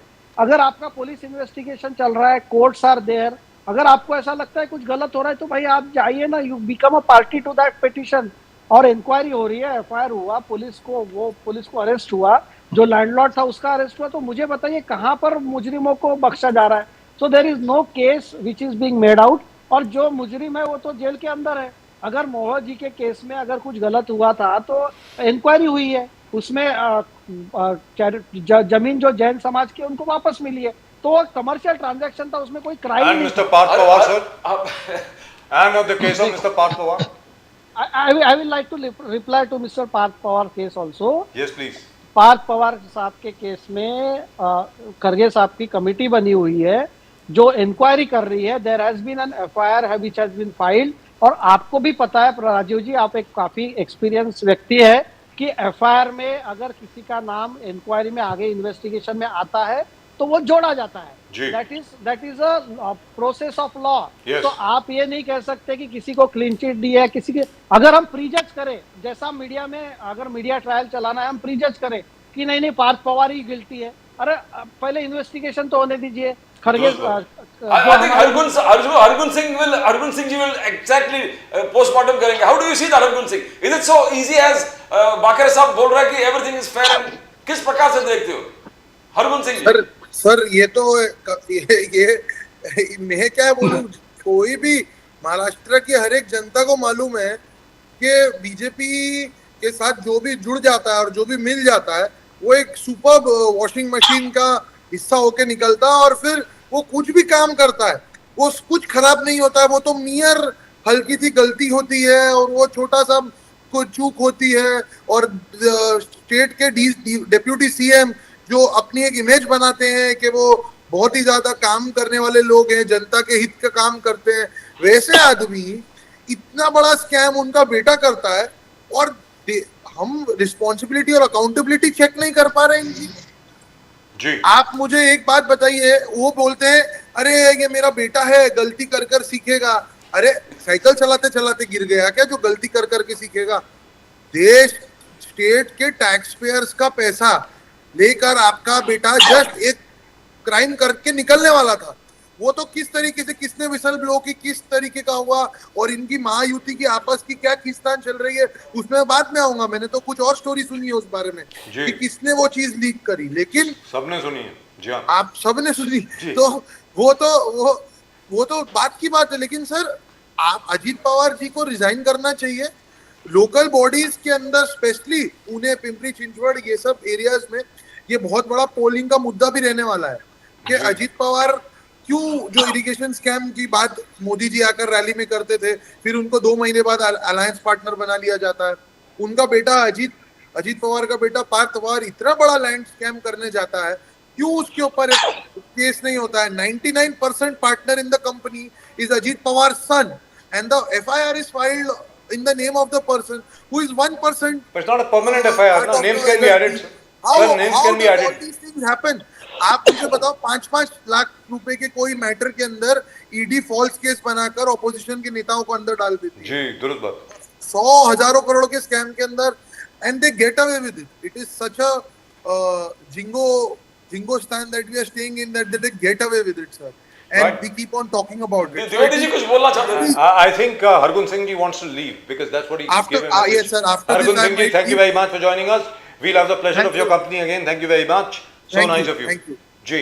द्विवेदी जी कुछ बोलना चाहते थे आप इस पर? समीर जागरण जी सर बड़ी अच्छी बात कही। बाकरे साहब क्लीन चिट दिए सबको। समीर जागरण बड़ी अच्छी बात कही, बड़ी अच्छी बात कही कि साहब उनका नाम बाद में भी जोड़ा जा सकता है। तो अगर नाम जोड़ा जा सकता है तो नाम हटाया भी जा सकता था ना। अगर पार्थ पवार को जिस तरह से आपने दूसरे लोगों को मुलजिम बनाया तो उनका नाम डालना चाहिए था, आपको दिखाना चाहिए कम से कम कि पार्थ पवार गिल्टी तो बाद में प्रूव होती ना, गिल्टी तुरंत प्रूव थोड़ी ना होती। जैसे आप कहते चक्की पीसिंग, अजीत पवार चक्की पीसिंग 70,000 बोलेंगे वो घोटालेबाज, 70,000 करोड़ घोटालेबाज आपके पास आ गए, क्लीन चिट मिल गई। तो कम से कम उनका नाम तो आना चाहिए था। जो आप कह रहे हैं साहब उनकी नाम की भी जरूरत नहीं, जांच चल रही है। अरे जांच में क्लियर हो जाएंगे। जैसे ईडी ने अजीत पवार की 2 लाख करोड़ की जो संपत्तियां जब्त की थी वो वापस कर दी, तो आप संग आ गए। बात है इसलिए देखिए, यही तो मैं कहना चाह रहा हूँ ना, भ्रष्टाचार मुक्त नारा आपने दिया, महंगाई कम करने का नारा आपने दिया, बेरोजगारी कम करने का नारा आपने दिया, आतंकवाद खत्म करने के नारे आपने दिए। इसके बाद आपने क्या कहा कि सर डॉलर की दाम जो 55 रुपए है उससे हम कम करेंगे, वो आज हो गए 95 रुपए। तो तमाम ऐसी चीजें हैं। आप इसके महाराज से वादे करते हैं, 10 गारंटियां देते हैं, पैसा बांटते हैं। आप भाई आप पैसा क्यों बांट रहे हैं? मैं यही तो आपसे कहना चाह रहा हूँ, आप चुनाव के समय पैसा मत बांटिए। आप चुनाव के बाद घोषणा करिए, जनता को आपने काम किया होगा, जनता आपको वोट देगी, एक चुनाव से करके देख लीजिए। आप 10,000 रुपए मत बांटिए। आप 10,000 की जगह उनको कहिए साहब चुनाव जीतने के बाद 10,000 रुपए देंगे। आप अगर विश्वास करेगी जनता तो आपको बोल देगी नहीं विश्वास करेगी, तो राहुल गांधी जी पर विश्वास करेगी। बात यहाँ पे यही हो रही ना, आप जुल्म पे जुल्म करते ही चले जाए और चुनाव आंख बंद किए बैठा हुआ है। कहीं 10,000 बांट दो, कहीं 2100 बांट दो, कहीं मतभेद में 21 बांट दो, जहां चुनाव हो रहा वहां बंटवारे। तो ये चीज देखिए, आज आप भ्रष्टाचार मुक्त का नारा दे रहे थे, आज पार्थ पवार को अगर उनकी कंपनी 99% के माने और उनको कुछ पता ही नहीं है, 1800 करोड़ रुपए का काम हो रहा हो और बीजेपी के आदमी या जिन्होंने ये सूचना दी उनको अगर मालूम था तो पार्थ पवार को पता ही नहीं क्या, मतलब अजीत दादा पवार को पता ही नहीं। So let me go to Sameer Bagre साहब। कि 1800 करोड़ रुपए की जमीन हम 300 करोड़ में खरीद रहे हैं, ना पार्थ पवार को पता, ना अजीत दादा पवार को पता, ना किसी को पता। जिसने खोला उसने बता दिया, बड़ा अच्छी मुसीबत है। मतलब भ्रष्टाचारियों को बचाने का इतना अच्छा तरीका निकाल लिए है, इतना बढ़िया तरीका निकाल लिए, इतनी अच्छी मशीन बना ली है, वॉशिंग मशीन, कि उसमें साला समझी कुछ नहीं आता। लेकिन क्या होगा? द्विवेदी जी, जो उनके वो है, उनके जो प्रवक्ता जी है वो इसी में भाषण देते हैं, हम लोग द्विवेदी जी का भाषण हम लोग सुनते हैं। संजय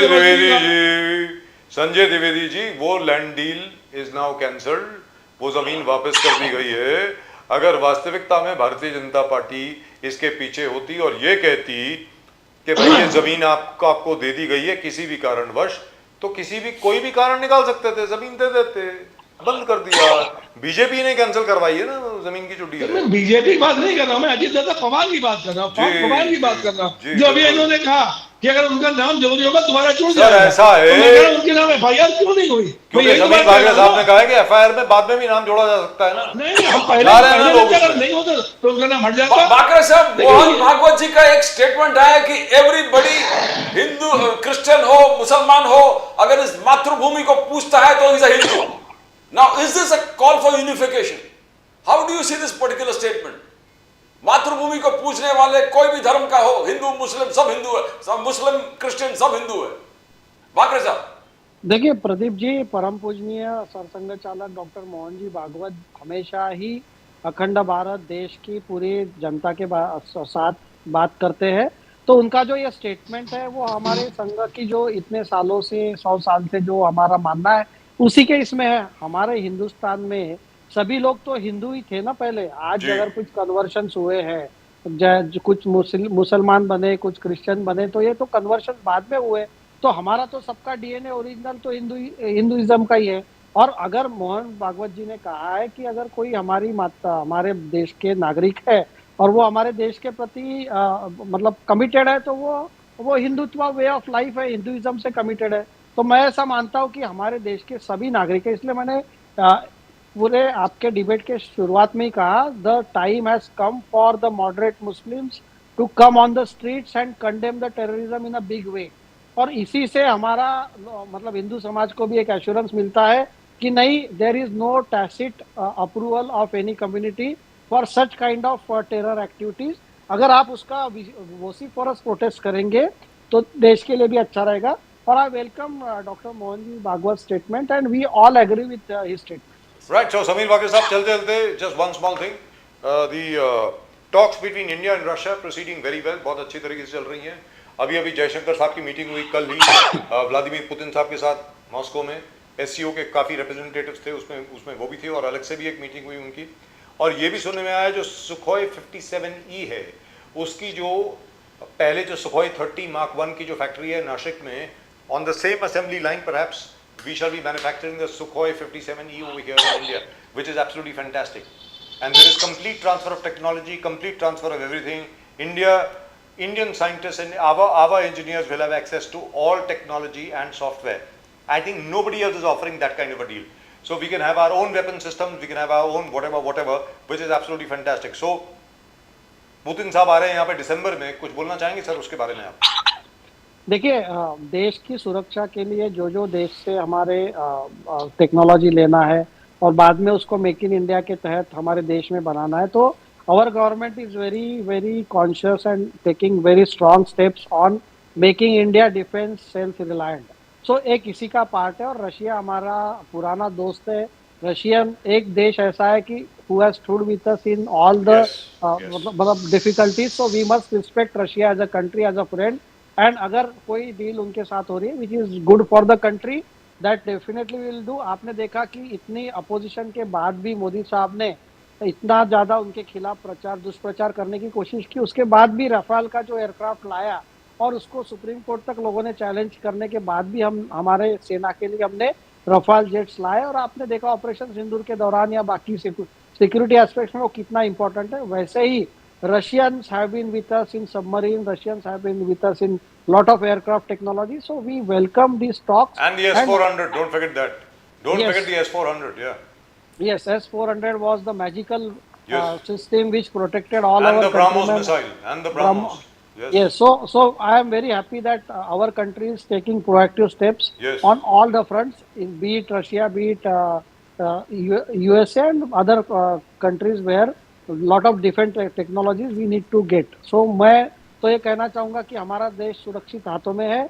नरेंद्र मोदी, आदरणीय नरेंद्र मोदी प्राइम मिनिस्टर हमारे हैं और वो ही इज द 24/7 देश के प्रधान सेवक है। एक्चुअली आप देखेंगे तो सही में ऐसा व्यक्ति जो देश की सेवा कर रहा है, चाहे वो क्रिकेट महिलाओं की क्रिकेट टीम हो उनसे मिलना हो, चाहे आज हमारे देश के जवानों के साथ दिवाली के वक्त समय बिताना हो, तो एक आदर्श प्रधानमंत्री कैसा होना चाहिए। हम फॉर्चुनेट है, not only because we are from BJP, but as a countryman I am happy that our right. और country is चलते led by चलते सर, people. तो आप दोनों को चलते चलते, आज इंदिरा जी का जन्मदिन है।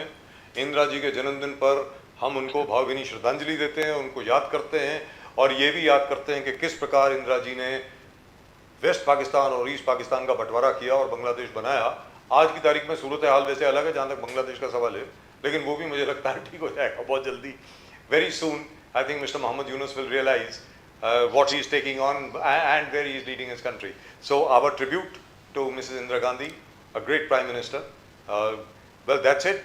Gentlemen, thank you very much for joining us. बहुत बहुत धन्यवाद आप दोनों का हमारे साथ जुड़ने के लिए। नमस्कार सर, जय हिंद, जय महाराष्ट्र। जय Maharashtra. Thank you.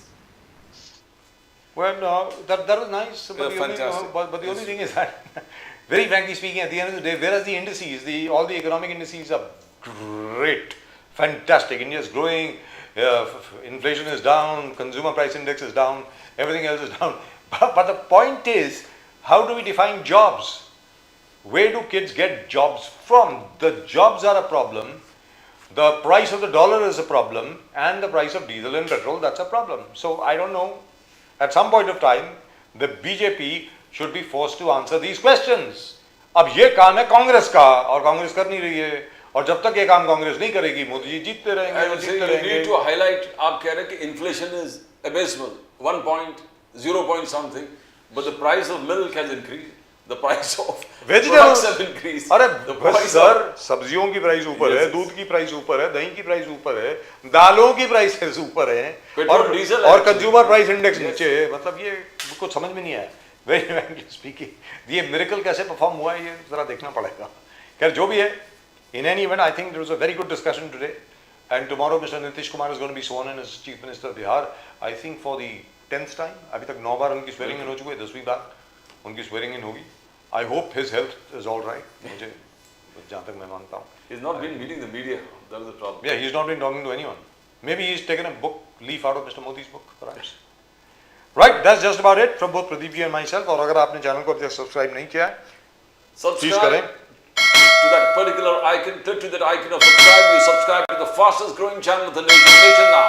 Fastest growing channel of the nation, Nation Now. Fastest growing channel of the nation, Nation Now. Nation Now, the real people's channel. Yes, that's असली fantastic channel है show साहब। that you do. Yes. असली channel है साहब जो लोगों के साथ है, और हम यहाँ पे सवाल पूछते हैं हर एक से, अच्छी बात भी बताते हैं, बुरी भी बताते हैं, दोनों बताते हैं। अब मैं यहाँ पर बैठ करके ये तो नहीं बोल सकता कि भले जेपी मॉर्गन हो, स्टैंडर्ड एंड पुअर हो, मूडीज हो, या IMF हो या वर्ल्ड बैंक हो, उन्होंने कहा है कि हिंदुस्तान अच्छा नहीं कर रहा, मैं कैसे बोल दूं? जब सबने बोला है that India is going to grow at about 9.8%, मैं कैसे बोल दूं कि नहीं ग्रोथ अच्छी नहीं है? मतलब it stands to reason that where we are doing well, we are doing well. That's it. End of story. And where we are not doing well, we are not doing well. For example, as far as intelligence is concerned, as you said, Pradeep ji, it was just by chance. We were able to uncover this network. ये terror network हम लोगों ने जो uncover किया, ये terror network का जो खुलासा हुआ, आतंकी नेटवर्क का, वो बाई चांस हुआ सर, एक पोस्टर को देख के हुआ। मेरा ये कहना है, अगली बार पोस्टर नहीं लगा तो फिर क्या करेंगे? और ये बार बार पोस्टर की जो बात आ गई है, अब तो पोस्टर लगाएंगे ही नहीं sir. So I don't think certain things should be discussed at all as far as the public is concerned. But in any event, But the sleeper congratulations. cells are a matter of concern. The sleeper Yes, sir, cells, absolutely. ये 2 साल से sleeper cell था और बहुत सारे in fact Parvez Musharraf before he died he said we've got so much of sleeper cells and mostly from South India. That's right, that's what he said. So, as far as South India is concerned, we still have to go there. अभी तक जितने लोग पकड़ गए हैं वो सारे के सारे नॉर्थ इंडिया में ही हैं ना सर, बाकी अभी साउथ इंडिया में जाना बाकी। लेकिन